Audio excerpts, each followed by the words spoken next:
Баршаңызға сәлем. Менің каналыма қош келдіңіздер. Бүгін мен сіздермен осындай шар тәрізді мочалка тоқитын боламын. Бұл мочалканы тоқу үшін бізге жіп, ілмек және қайшы қажет. Менде мындай екі түсті жіп бар, сары және қара түсті. Құрамы 100% мақта.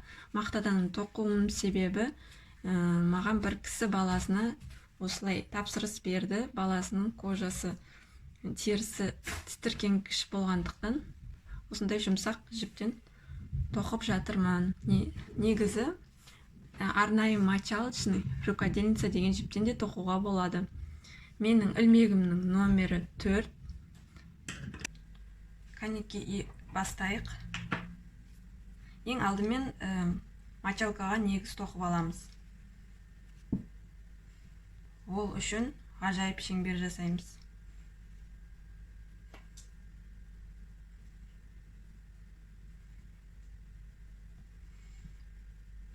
Осы ғажайып шеңбердің ішіне 20 столбик без накида тоқимыз.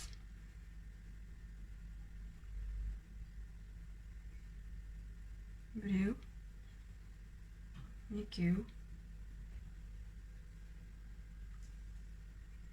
үшеу,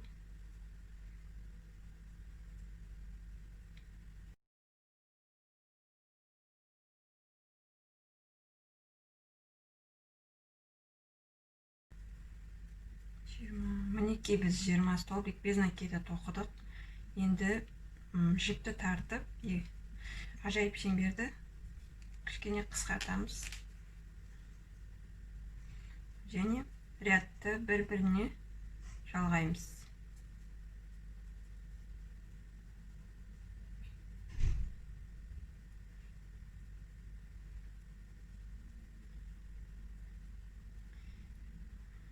Осылайша жалғаймыз. Сосын енді мочалканың ручкасын тоқимыз. Ол үшін 55 воздушный петля тоқимыз. Біреу, екеу,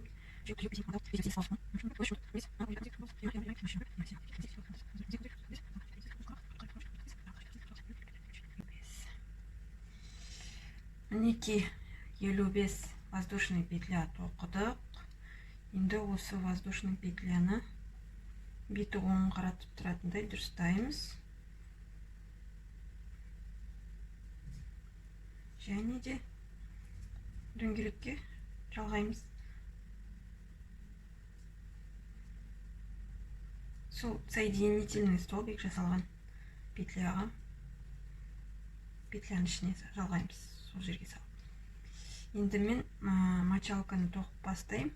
Мен мочалкам сары және қара түсті араластырып тоқимын. Екі жіпті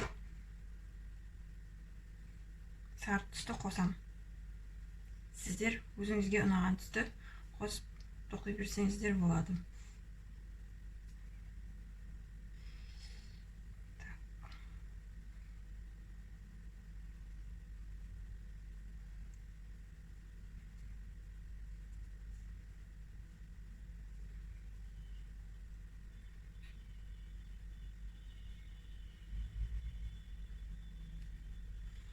Мінекей жалғадым.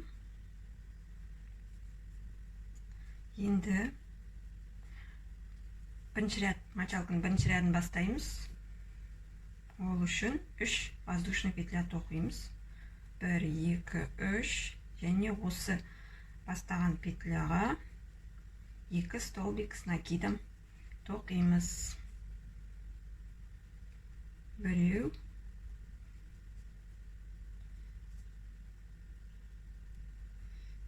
екеу.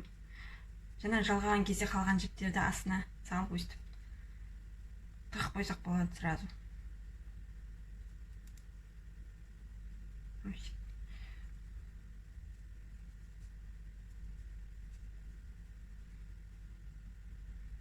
Мінекей. Енді келесі петляға 3 столбик с накидом тоқимыз.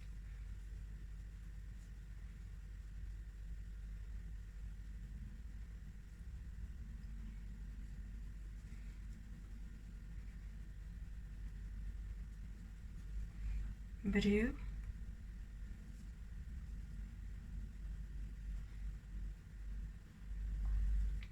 екеу,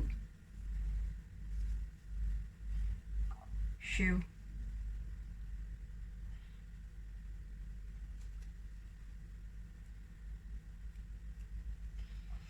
Келесі петляға да 3 столбик накидым. Осылай әр петляға 3 столбик накидымны соңына дейін тоқып шығамыз.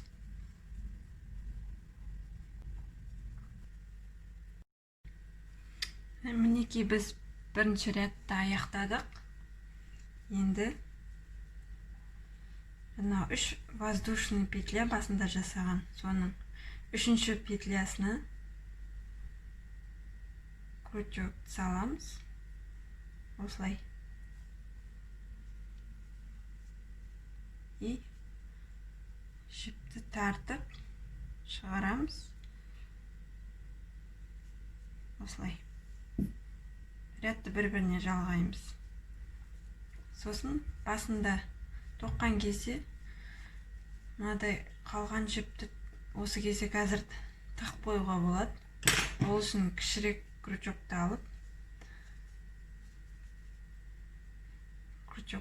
мынау столбик без накидалардың арасынан өткіземіз.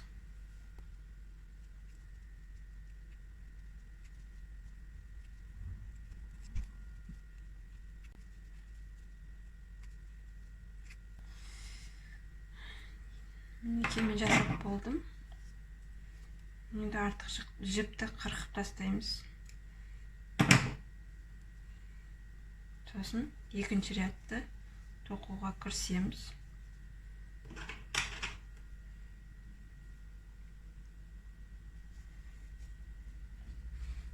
Бұл рядта да 3 воздушный петля тоқимыз. Және осы петляға 2 столбик накидым тоқимыз.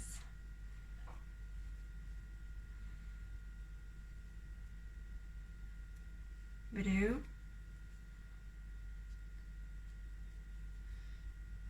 екеу,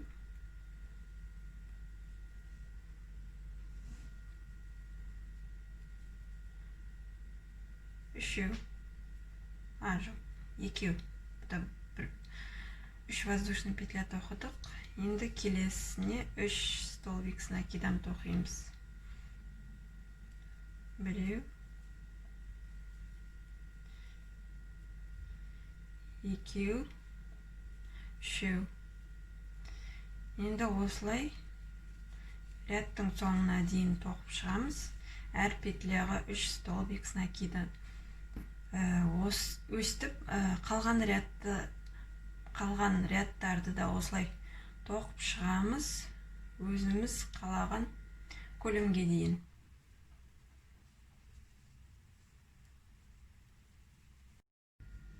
Мінекей мен 3-ші рядымды бітірдім. Маған 3 ряд жеткілікті болды. Енді ең соңғы 4-ші рядты тоқимыз.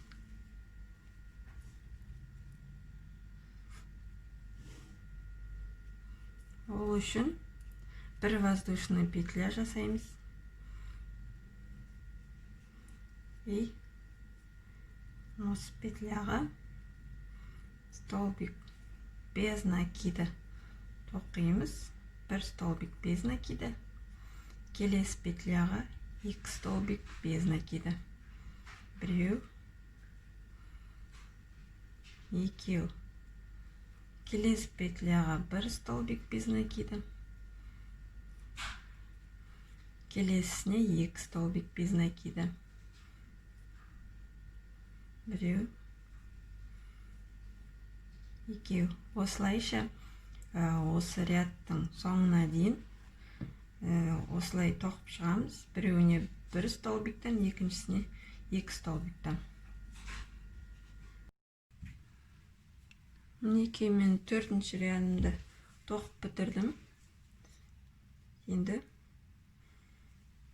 соединительный столбик жасап жалғайым рядты.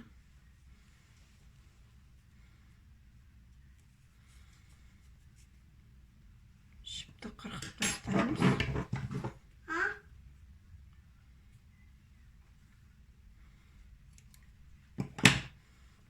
Және қалған жіпті тығып қоямыз.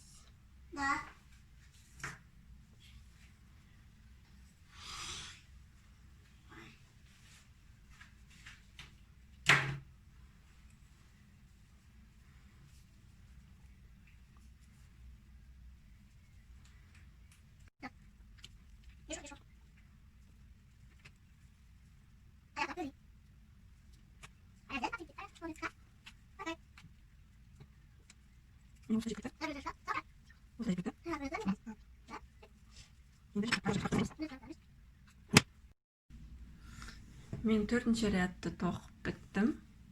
Мінекей осындай мочалка шықты менде. Бұның көлемін қазір өлшеп көрейік.